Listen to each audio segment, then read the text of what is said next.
This week I learned kids have absolutely zero patience for the video games that we used to play.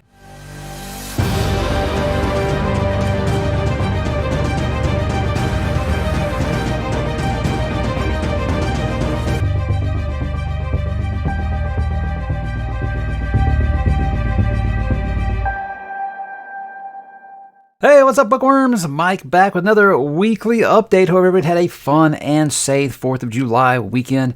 Lots of fun stuff we did around the house here, and we're going to talk about that as well as what I did all last week and maybe a little bit of what I'm doing next week. Let's begin like usual, guys. Let's talk about what am I reading? Well, I have been chipping away at this big boy here. I say I'm about just past the halfway point. So still about 500 pages to go. Absolutely great. This is my third reading of Gone with the Wind. I'm having a great time experiencing it with a lot of first-time readers. There's even some who've never seen the movie or don't know anything about it that are reading the book, and I am just loving their reactions to it. I feel like in the Discord, there's a few dozen of us reading it, and I think there's only probably been about one person who's really saying it's not really vibing with them, but they're liking a lot of things about it, liking a lot of the ways that Mitchell does character development and things like that. And it's just one of those stories that's amazing of how unlikable can you make a protagonist and still find yourself rooting for them. I think that's just such a great thing. Because I had a stream with some other booktubers earlier this week, and it kind of came up that I don't like love triangles. I don't like, girl boss. I don't like Gary Sue. So the book has all that stuff in it, an unlikable protagonist. And Mitchell was just a great enough writer that I can kind of see past a lot of those things. And like I said, if you find yourself still rooting for that character for specific reasons, mainly being that Scarlett gets stuff done, I love a character that works hard. It's quite a rewarding experience, I think, for readers. But I'm very, very happy that people are enjoying reading it, as it was one of my top 10 books of all time. I'm going to keep chipping away on that probably all the rest of this weekend and into next week, I would imagine, with like I said, only about halfway through. Very long book, guys, but never once does it feel overly long, or are you looking at your watch, your schedule, and being like, oh God, when am I going to get to read anything else? I don't feel like that, at least. I'm having a great time here on my third reading. Guys, I only read about maybe 15 pages of Dragon Keeper. When you're reading, one of my top 10 books of all time, it's going to kind of dominate my time. I'm not really going to want to switch to anything else, but really that's what I plan to do after I finish Gone with the Wind. So I guess that's the best way to go about going ahead and transitioning into what am I going to read. Obviously, I'll finish Gone with the Wind. Think I should finish it next week. I don't imagine it would go into a third week in the month. If so, the rest of my schedule this month is screwed, and Dragon Keeper. But I'm flying through Gone with the Wind so fast, I don't imagine a pretty good clip. I would feel like, if you can read that book in under 2 weeks, I think it's quite impressive. At least I think so, if you have, a job and kids and stuff. But I do know there's some people on the read-along that are already almost done with it. So I've heard that the audio is great. What I learned is that there's 2 different versions of the audio. And that's not surprising for a book that's coming up on 90 years old. I get that, it's going to have more than one recording over time. But apparently there is a female narration and a male narration. And I'm just thinking to myself, look, I'm not the audiobook expert, guys. I don't know anything about audiobooks. But I got to think, I don't know how I would handle a male narrating Scarlett's story like that. I mean, I'm sure he probably nails the Rhett Butler lines and then the Ashley Wilkes lines, but I don't know. I just can't imagine him doing Mammy or Scarlett. Or Melanie. That would be something really interesting. So if you guys are listening to the male narration, let me know what you are thinking about that. But yeah, that's pretty much the plans. I don't imagine I would finish both of those next week. After that, my plans are to continue with this. I'll need a little bit of a little bit of calm down after a book that heavy. I think get away from the fantasy genre for a bit after Dragon Keeper before I dip into Warm Ruin. So I think this will be the nice palate cleanser if it's anything like Scythe was. So I'm excited to continue with that because I love Scythe. I always want to say Scythe. I love Scythe a lot. This is one of those things, guys. You ever know it's the wrong way to say a word and you say it wrong every time anyway? You don't even really think about it? That's me with Scythe. I mean, all the time I say Scythe. It's just one of those things. I know that's not the right way to say it, but is what it is. But yeah, really, that's all I've got going on, guys. I mean, it's when you're reading books that thick, it's going to kind of dominate this segment of the weekly update. So let's go ahead and talk about this week on the channel, guys. It was kind of the house cleaning week because it was a holiday. Did have some time off and wanted to make sure I spent it with the kids because if you don't know, my wife and kids are out of town right now. Her brother did pass away. And I really wanted to make sure I spent a lot of time with my kids before they left, because not to get too much dad shit on you guys here, but yeah, most people would be like, oh, great, I get the house to myself for a little bit. Whereas me, I went 2 hours and already missed my kids. So yeah, that's my life force. I need my kids, So I'm getting to FaceTime with them 2 or 3 times a day. That's the only good thing about getting my kid a smartphone. The bad part about it is because he keeps sending me all these memes, like roasting me. Like the other day, he sent me one about Zelda. It's like what you think Zelda is 20 years ago. And it's a picture of Link to the Past, and what it actually was 20 years ago, and it was The Wind Waker. I was like, thanks a lot, man. So anyway, kids, they're really, really great. But what I did get done, I did my Saturday nights. That's what I was talking about earlier, talking with other booktubers. I talked with Joanna. I talked with Andrew's Wizardly Reads and Jack in the Book Stack. Fun conversation. I think that's probably one of the most off-the-rail Saturday night nights I've ever had.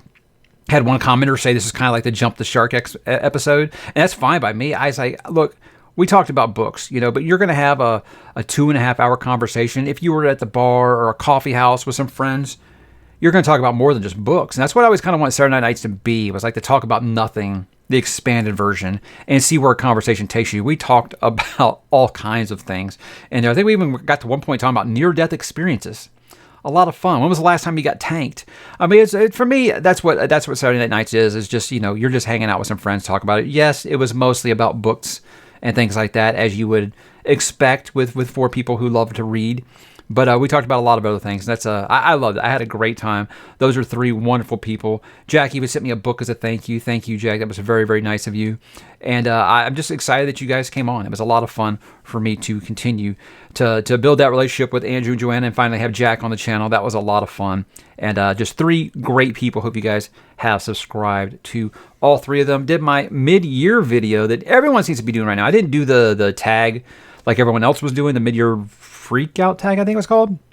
I kind of just answered those in text format, and I responded to him on Twitter on Alex Tall Guy Reads. I put him on his Twitter in a response, just because he was the first one I saw that did the video. So I put my answers on there. If you're on Twitter, you can look them up there. But me, I wanted to kind of do my same format that I always do, which is kind of like if I was combining 6 months of monthly wrap-ups into, one video. That's kind of what it was. I talk about, my 10 favorite books that I've read at this point so far, and 5, maybe, I don't want to call them worse, but maybe some disappointments for me, or some things that just didn't land for me over the year. Most popular content, growth, all that stuff like you would get in a monthly wrap-up at the 6-month version.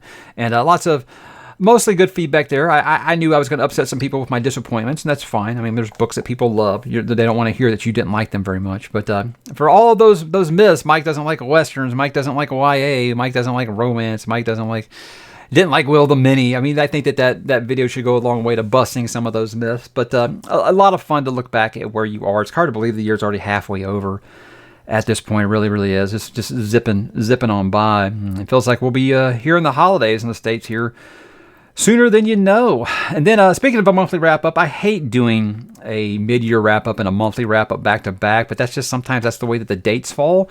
So I kind of hated to do that, but this felt like a good week since I did have so much personal life stuff going on. I felt like I had to wrap up the month of June, talk about my book of the month. I don't think that book of the month was very much of a shock if you watch these weekly updates, but always a lot of fun. Very, very successful month for the channels. The first time I've had an actual green arrow in subscribers for a while, and I think it's all due to that top 10 books video. Obviously that's going to put a lot of new eyes on your channel, and so it gave us a very good month. Did cross 95,000 subscribers, so we're getting closer and closer to that year-end goal there, and that's why I went ahead and did a 95K live stream. Thing was, I had planned to do. I realized I hadn't done a live stream at all this year. Or just a solo one, not with a guest or anything. And I said, I think I'll do that. I don't want to count on getting to 100,000 this year, so I don't want to hold it till then. So how about when I get to 95? And then we got there a little quicker than I planned. I planned on doing that when I got back from vacation, because I thought August was going to be when we did pass that mark there.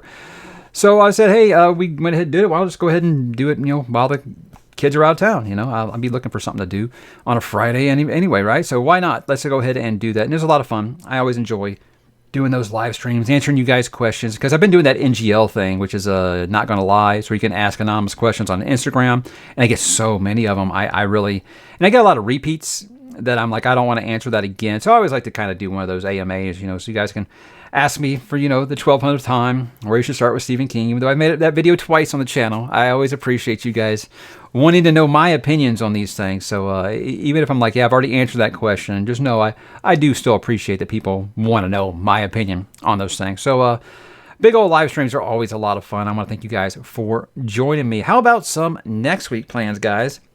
I had to actually break my rule. I was trying to only have like one guest live stream per week, but some scheduling things have come up. I'm going out of town at the end of the month. James Islington's going out of town here in about a week. So it was basically, we needed to move our discussion up. So interview with the author, James Islington, that'll be Monday night, 7 p.m. my time. It'll actually be in the future for him because he's in Australia. It'll be Tuesday morning for him. But yes, 7 p.m. my time, Monday night, be talking to the author of Lycanius and Will the Many.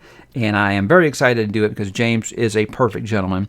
And I cannot wait to ask him to explain some of the things that happen to me in the Will the Many like I'm 5, but try to do it in a non-spoiler way. I don't know. Yeah, those discussions, I always try to keep those non-spoiler, guys, because I want you to experience their books.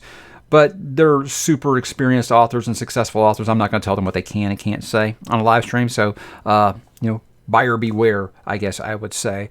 Then I'll be doing my book haul for June. That'll be officially wrapping up the month of June. I like to try to keep the book haul and the wrap-ups in separate weeks, so I usually do them a little bit that late.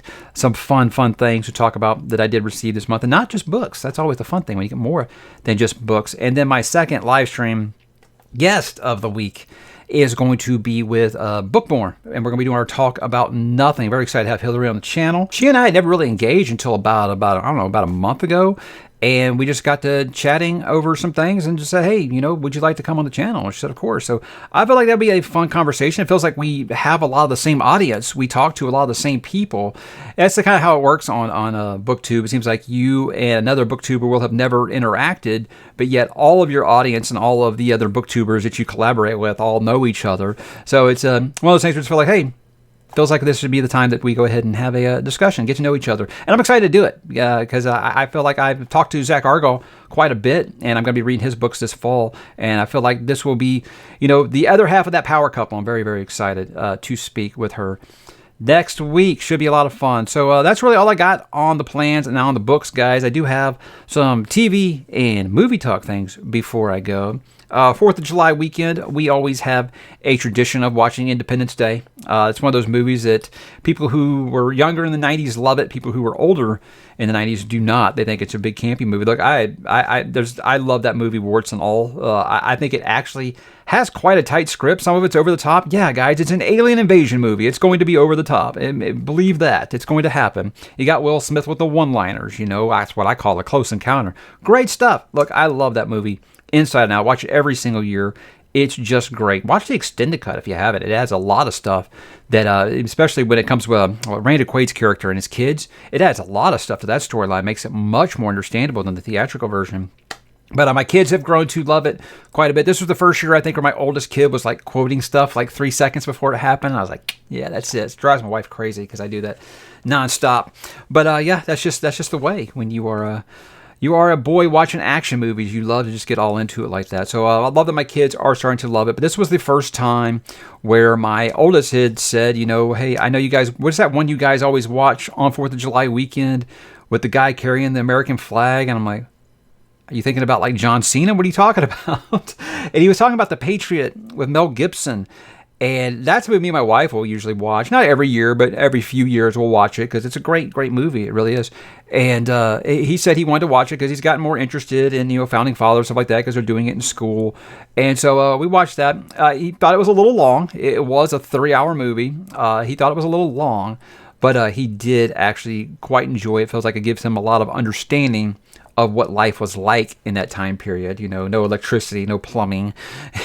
It was very, very much of a learning experience for him. And I just think that movie doesn't get enough recognition, really. Look, if you're outside the States, you probably don't understand why it's important. But I mean, I watched Dunkirk. That's not a United States war movie, and I enjoyed it.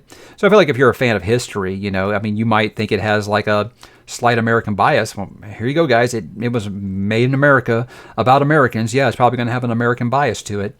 But that Revolutionary War was obviously something that's very important to our culture here as we come up close to our 250th birthday. So really, really great 4th of July weekend movie. I think if you've never watched it, I would very much recommend it. And yeah, it wasn't even made by an American. That's what's really, really great about it.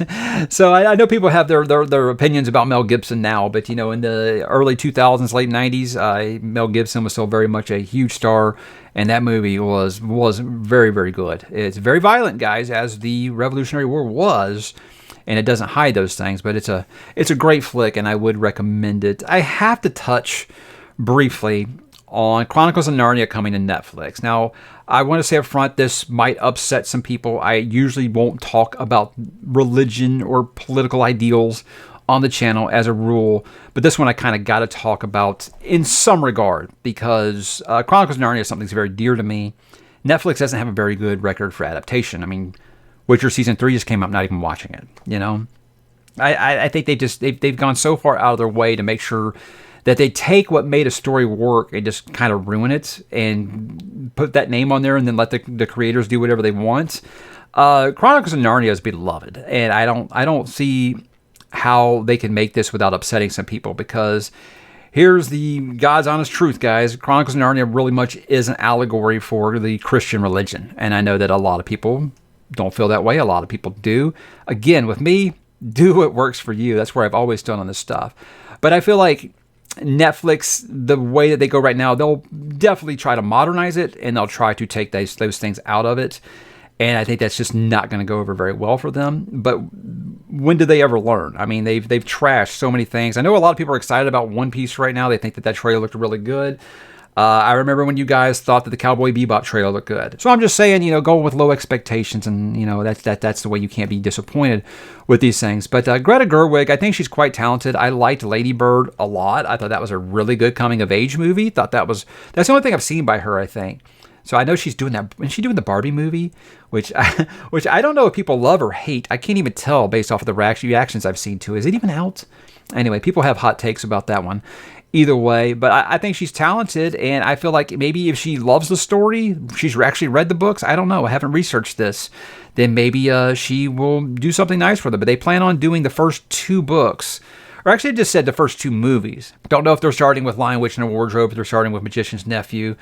I think that Narnia could be really, really great if they put some care into it. And again, like I said, guys, you don't have to have slavish devotion to doing an adaptation. But if you lose the themes and lose what made it magical in the first place, and I'm sorry, if you modernize Narnia and make it kids today, it's not going to be as entertaining as it was during that time period. That's just my opinion. So I have very low expectations. And once again, I feel like we will have a Chronicles of Narnia adaptation that begins and does not finish. Because, well, Netflix is known for pulling the plug really, really quick right now.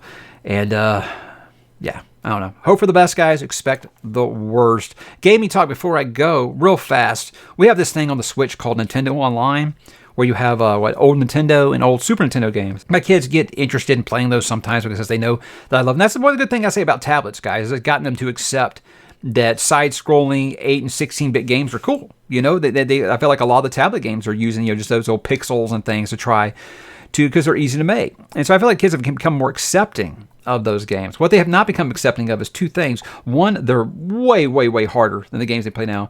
And 2, they don't auto-save. You have to save on your own. That's the thing. The cool thing about it is we couldn't save way back when playing Nintendo and Super Nintendo games. You could a little later or on rare occasions. But there was no autosave feature. Kids today, the system's all autosave. They don't know anything about this. So my oldest and he's a big, big Zelda fan now, so he wants to play all of them. So he started playing A Link to the Past on the Super Nintendo, and we were kind of making it like a he and I thing, like he wouldn't be doing it without me. And he wanted us to kind of go through that experience together. And that's a game I played 1 billion times, so I feel like I can be an encyclopedia for him whenever he got stuck. But man, he's just like, so this is impossible. I just wanted to quit so quick. But the thing that happened that kind of threw us off is we had spent, one morning, I think we played for almost like 4 hours, and we gotten like 4 dungeons into the Dark World. If you know, you know. And he turned it off, and then he turned it back on later, and he just like starts crying. I'm like, oh my God, what happened? He forgot to save. So it basically, the rest of my plans that day, I scrapped them. I was like, all right, look, there's one thing I can't handle. It's my kids crying, especially over a video game. So it broke my heart a little, but I made sure that, okay, we're going to sit down right now. We're going to do, hey, look at it this way. We've got all the puzzles solved. We know everywhere to go. We know what to do. And so we did. We got back through it. We finished the game over the weekend. But it really did give me a eye-opening fact that gaming today is just so different, not just because of the way that they look, looking so real.